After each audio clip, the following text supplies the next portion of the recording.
नमस्कार, आपके साथ मैं हूं सबीना तामंग देशमुख। हमास इजरायल महायुद्ध पर पूरी अपडेट के साथ हाजिर हैं।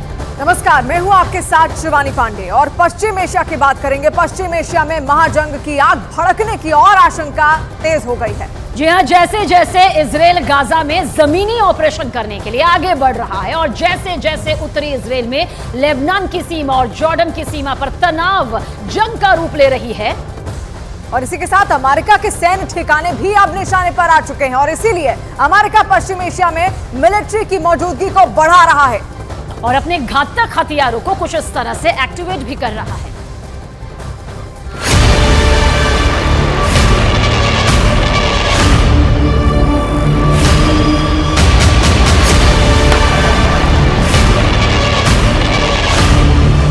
तीन मोर्चों पर जंग चल रही है। इजरायल की सेना हर मोर्चे पर दुश्मन पर भारी पड़ रही है। गाजा में ताबड़तोड़ हमले जारी हैं। अब वेस्ट बैंक में भी हमास के ठिकाने पर हमले होने लगे हैं। वहीं लेबनान की सीमा पर हिजबुल्लाह के साथ जंग चल रही है। लेकिन पश्चिम एशिया के सबसे अस्थिर इलाके में जब इस तरह के हालात हों तो दुनिया को चिंता सताने लगती है कि यहाँ भड़की एक चिंगारी अरब देशों में आग भड़का सकती है और वो आग ज्वालामुखी का रूप ले सकती है, जिसमें सुपर पावर अमेरिका के हाथ भी जल सकते हैं।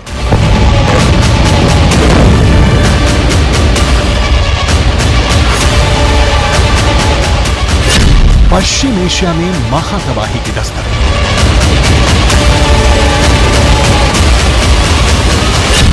महायुद्ध में अमेरिका के हथियारों की एंट्री।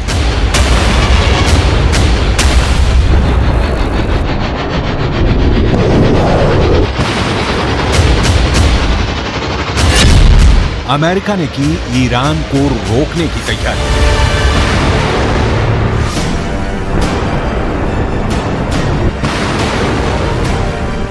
इजरायल और हमास के बीच चल रही जंग में अमेरिका की एंट्री से ईरान परेशान है और लगातार अमेरिका को धमकियां दे रहा है।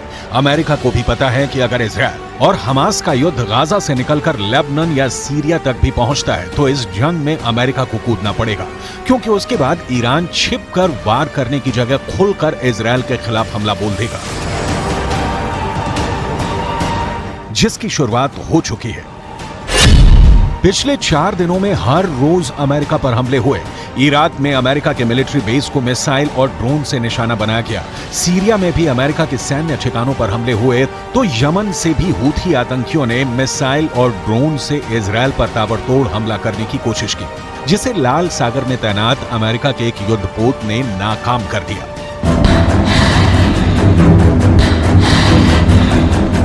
अमेरिका ने सालों तक अपनी नेवी और मिलिट्री के 1 लाख से ज्यादा जवानों को पश्चिम एशिया के कई मुल्कों में अलग अलग सैन्य ठिकानों पर तैनात करके रखा था।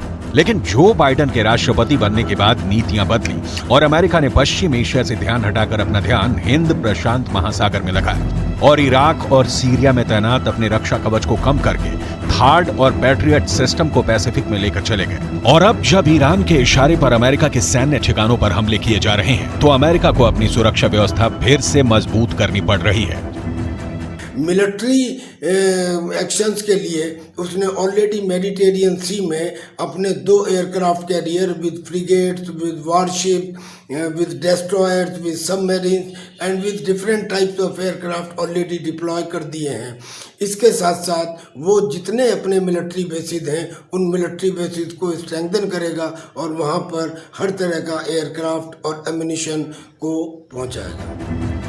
सितंबर 2021 की जानकारी के मुताबिक पश्चिम एशिया में अमेरिका के 36 सैन्य ठिकाने थे, जहां करीब 43,000 जवानों की तैनाती थी और पूरे पश्चिम एशिया में एक सुरक्षा चक्र तैनात था।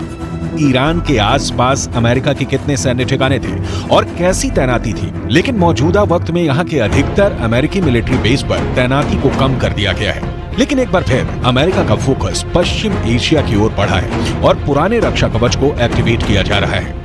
इसकी सबसे बड़ी वजह है इजरायल और हमास की जंग के बढ़ने की संभावना, जो पश्चिम एशिया में कई मोर्चों पर जंग के ज्वालामुखी को सक्रिय कर सकता है। वर्तमान की स्थिति को देखते हुए अमेरिका अपने एयरक्राफ्ट डिप्लॉय करेगा और एयरक्राफ्ट में भी F-15, F-16, F-35, A-10। America ने पश्चिम एशिया में एयर डिफेंस सिस्टम को एक्टिवेट किया। थार्ड और पैट्रियट मिसाइल डिफेंस सिस्टम की तैनाती का फैसला। पेंटागन ने पश्चिम एशिया में अतिरिक्त जवानों की तैनाती का फैसला लिया। पूरे क्षेत्र में नौसेना और मिलिट्री की तैनाती बढ़ाई जाएगी। अमेरिका ने पहले ही 3 कैरियर स्ट्राइक ग्रुप को पूर्वी भूमध्य सागर में तैनात कर दिया है। वहीं ओमान की खाड़ी और लाल सागर में भी अमेरिका के मिसाइल क्रूजर की तैनाती पहले से है। इसके अलावा बहरीन में अमेरिका का बड़ा नेवी बेस है, जहां अमेरिकी नौसेना का 5वां बेड़ा तैनात रहता था। उसे एक बार फिर एक्टिवेट किया जा सकता है। जाहिर है, अमेरिका हर तरह के हालात से निपटने की तैयारी कर रहा है। अमेरिका को पता है कि अगर वो पश्चिम एशिया में तैनाती बढ़ाता है तो उसके दबाव में इजरायल और हमास की ये जंग शायद आगे ना बढ़े। लेकिन साथ ही में अमेरिकी बेस पर जिस तरह से हमले हो रहे हैं, उससे अमेरिका को ईरान के आसपास न सिर्फ अपने जवानों और सैन्य ठिकानों के लिए सुरक्षा कवच को मजबूत करना है, बल्कि अपनी स्ट्राइक क्षमता को इतना ज्यादा बढ़ा देना है कि कोई भी हमला करने से पहले 100 बार सोचे।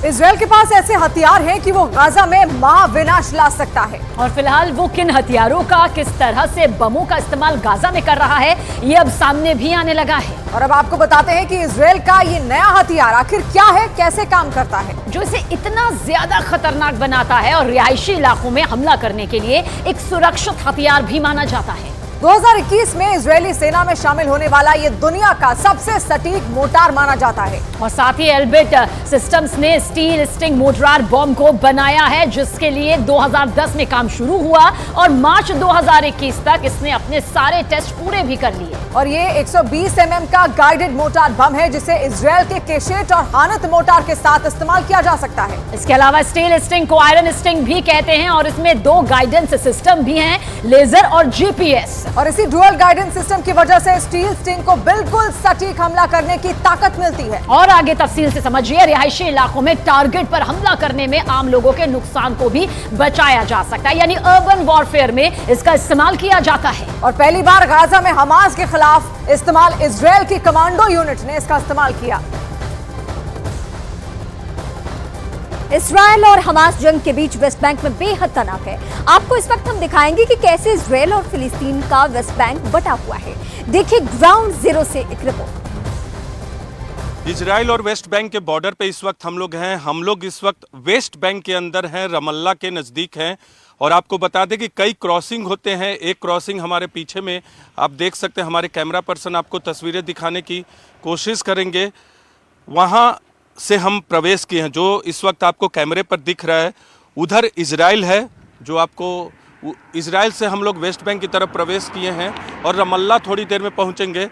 लेकिन ये कहा जा रहा है कि वेस्ट बैंक तीसरे फ्रंट के तौर पे खुल सकता है। आपको दिखा दें, ये जो स्ट्रक्चर बनाया गया है, जब दोनों सीमाओं के बीच में तनाव बढ़ता है तो इधर से आना जाना होता है। ये जो स्ट्रक्चर बनाया गया, और ये गाड़ियों के मूवमेंट के लिए है। जब इजराइल के लोग इधर नहीं आते, लेकिन पैलेस्तीन के लोगों को उधर जाना होता है, तो ये स्ट्रक्चर बनाया गया होता है। आमतौर पे इजराइल के लोग यहाँ नहीं आते, लेकिन ये स्ट्रक्चर आम लोगों के लिए आने जाने के लिए बनाया होता है जब तनाव की स्थिति होती है।